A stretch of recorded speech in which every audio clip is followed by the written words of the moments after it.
Mixed martial arts fighting, or MMA, is the cage fighting that's on television all the time, but it's also becoming one of the most popular sports in the country.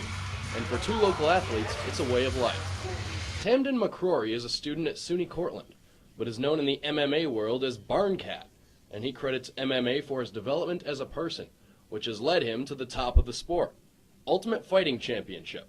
I redirected my negative energy into something positive, and I went from being a kind of, self-loathing, kind of outcast college student to becoming, one of the youngest up-and-comers in the UFC. But it was Erik Charles who helped Tamdan become the fighter he is today, as the two spent about a year working out together 13 times a week.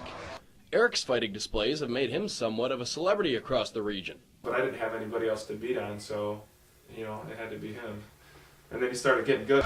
Erik's MMA roots can be traced to his father, Seaman, who continues to take pride in his son's abilities. When I'm not there and I have to watch him fight on TV or something like that, that's probably the worst for me, because I want to be in his corner, I want to be able to coach him. Me and my dad, when he owned his school, East West, we were doing MMA before they had a title of MMA.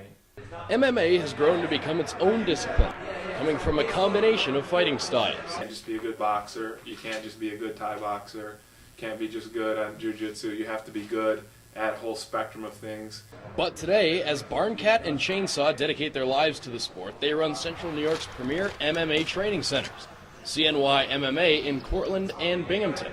The classes are open to anyone. The benefits of training mixed martial arts are far beyond just the win and the loss. And I think that's one of the reasons why our schools do successful. They look at me and Tamdan and look at us, we have glasses, we're tall, we're skinny, we're not your typical thug type. So when they see us, they go, oh man, if they can do it, I can do it, But despite the growing popularity of the sport and the fact that there are places to learn mixed martial arts, the New York State Athletic Commission does not allow mixed martial arts events to be held within state lines. In 1997, then-Governor George Pataki banned MMA in New York, saying the sport was barbaric.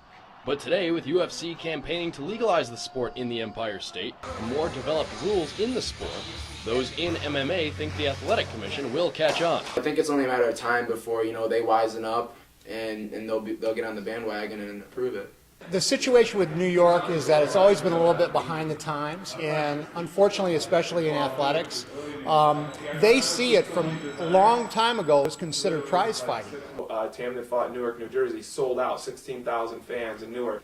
Now they start to see the dollars are there for that too, and it makes a lot more sense for them to do it. But at CNY MMA, local athletes are learning the craft under Charles and McCrory, and their students have developed the same appreciation for the sport as their instructors. You get to that fight, that's like the reward. That's two guys going out and having fun after they put all this hard work into it. You have to be one step ahead mentally, and then when you execute that, there's a counter to everything. So it's never stale.